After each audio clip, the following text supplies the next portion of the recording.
c'est la casse de l'hôpital public qui est organisée que tous les ans, il fallait rendre des moyens. Alors, rendre des moyens, c'était rendre des postes. Alors, au début, ils ont tapé sur les jardiniers, parce qu'avant, il y avait des beaux jardins dans l'hôpital de Gare. C'est de la friche, il n'y a plus de jardiniers. Après, ils ont supprimé tous les services techniques, les ouvriers qui venaient nous changer une prise de courant. Maintenant, pour changer une prise de courant, il faut faire des bons, ça dure 15 jours avec des entreprises extérieures, quoi. C'est du délire total. Et après, alors, au début, ils ont essayé de pas trop taper sur les soignants, puis après, ils ont supprimé les soignants. Moins d'infirmières, moins d'aides-soignants, moins de médecins. Pour avoir un poste de médecin, il fallait justifier pour avoir un nouveau poste que le poste du médecin allait rapporter de l'argent. Il fallait faire un Ah oui, dossier. Ah oui, oui, ben on comme est, un bilan prévisionnel voilà, on est dans tombé les dans un délire entreprises. total. Oui. Si vous nommez ce gars-là en neurologie ou en machin, faut, faut que dans son dossier apparaisse que la création de son poste va générer du bénéfice pour l'assistance publique. Mais on est tombé où? Euh, et ça, je l'ai vécu, j'en ai énormément souffert. Et malheureusement, ça a continué, ça s'est aggravé.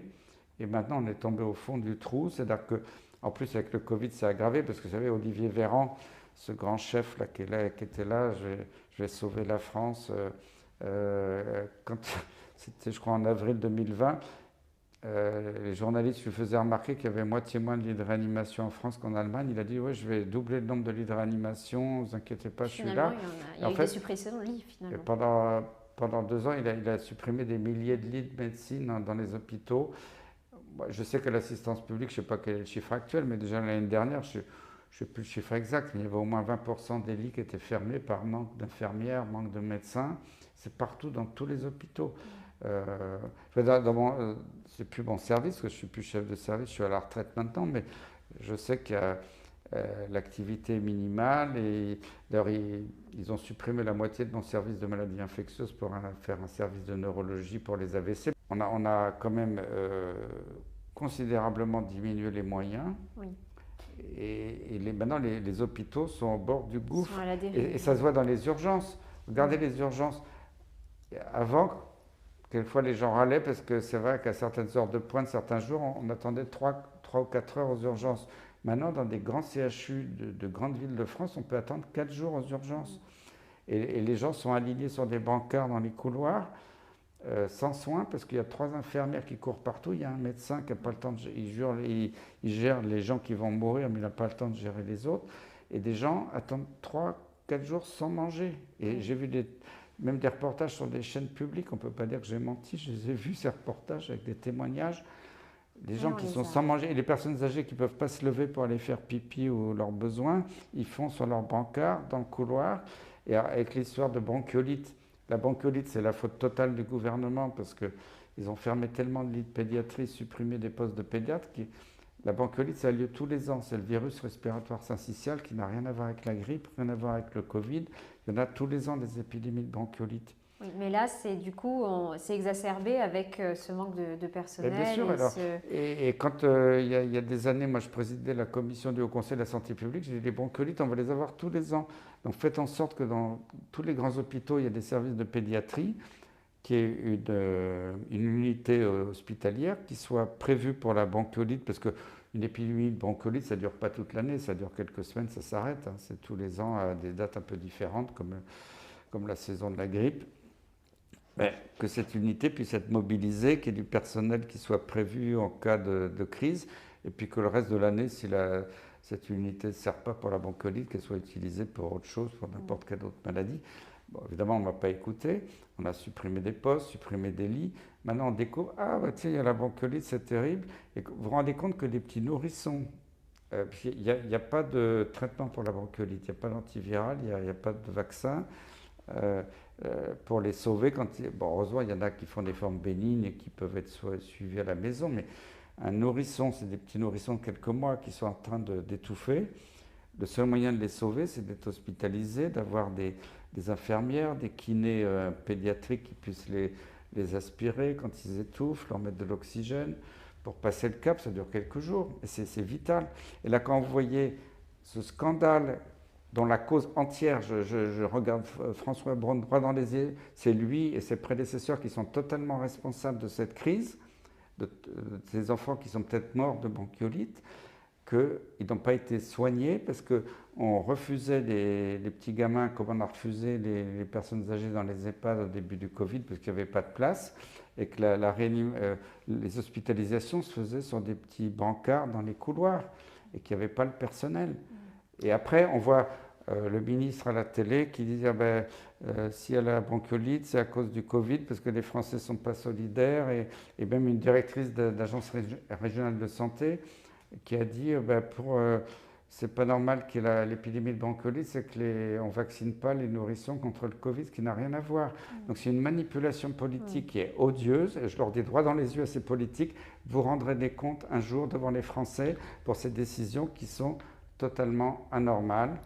Et c'est dégoûtant d'avoir fait ça, et franchement j'ai honte pour ce que le système de santé français a fait aux petits nourrissons atteints de bronchiolite et à leurs parents. Il faut que tous les parents de nourrissons atteints de bronchiolite qui ont souffert de ce système hospitalier, je les encourage à porter plainte parce que ce n'est pas normal. Alors, on l'a vu, hein, l'hôpital manque de beaucoup de choses, mais vous l'avez très bien dit tout à l'heure, entre autres de personnel. Et du coup, on va parler des soignants suspendus. François Braun a indiqué qu'il y aurait très peu de médecins, environ 1000 infirmiers qui seraient suspendus. Il a d'ailleurs assuré que ce n'est pas avec leur retour qu'on va résoudre les problèmes de l'hôpital. Savons-nous combien ils sont exactement? Avons-nous des chiffres? Et même s'ils sont que 1000, est-ce qu'on n'a pas besoin justement de ces 1000 pour venir chiffres, renforcer ils sont énormes. Je n'ai pas le chiffre exact, mais on parle de 15 000. Maintenant, le ministre dit 1000. 1000, ça me paraît... Ça me paraît 1000 infirmiers. Oui, même infirmiers, médecins. C'est beaucoup plus que 1000, c'est évident, hein, c'est un nombre colossal.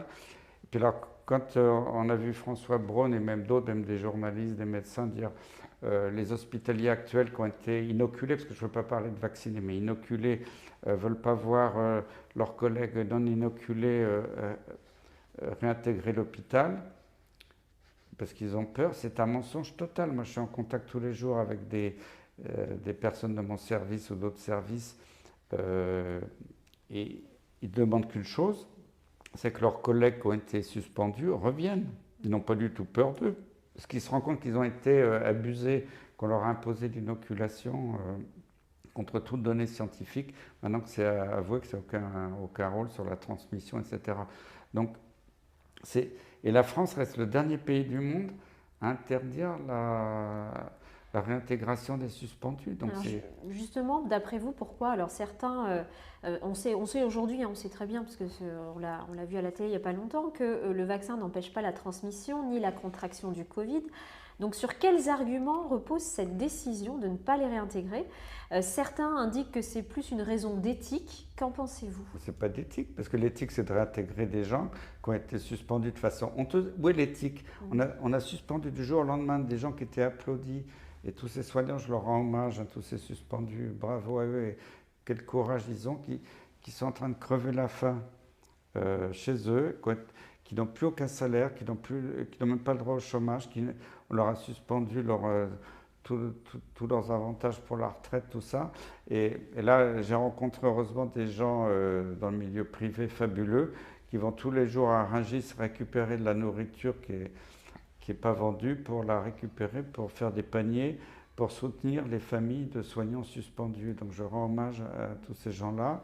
Il y a toute une solidarité. Oui, une solidarité qui est très importante. Oui. Et franchement, c'est dégoûtant. Et quand on voit que la France reste le dernier pays au monde, parce que je le sais par des proches de Macron, moi j'ai comme mes renseignements, que Macron a dit qu'il mettait un point personnel à refuser la réintégration des soignants, parce qu'évidemment, s'il avoue qu'il a eu tort, il risque d'avoir des problèmes. Mais de toute façon, il aura des problèmes quoi qu'il arrive. Donc il ferait mieux aujourd'hui de s'excuser et de réintégrer les... C'est le conseil que je lui donne, parce que sinon ça va mal tourner pour lui. C'est pas possible. Quand on voit qu'il manque 15 000 soignants et que le ministre dit non, ces soignants, on n'en a pas besoin, ça ne va rien changer, c'est totalement faux. Que tous leurs collègues ne demandent qu'une chose, c'est qu'ils reviennent. Parce que leurs collègues, ils savent qu'ils ont été abusés. Ils le disent tous les jours. Ils disent, on nous a obligés, on n'a pas eu le choix. Il ne faut pas faire croire qu'ils sont contre le retour, ils sont à fond pour le retour.